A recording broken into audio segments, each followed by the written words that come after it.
takashaya, zivo ndiyo yakashaya. Tinoida tese pano, kuchikora chekuyenda kutsvaka zivo. Dai irimwa chete, dai ndiri murimi mukuru wezivo.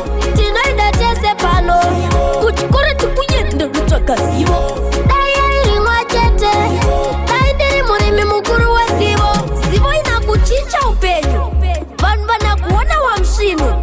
Panzvimbo unaonekwa semunhu nakuti usina zivo hautosi munhu.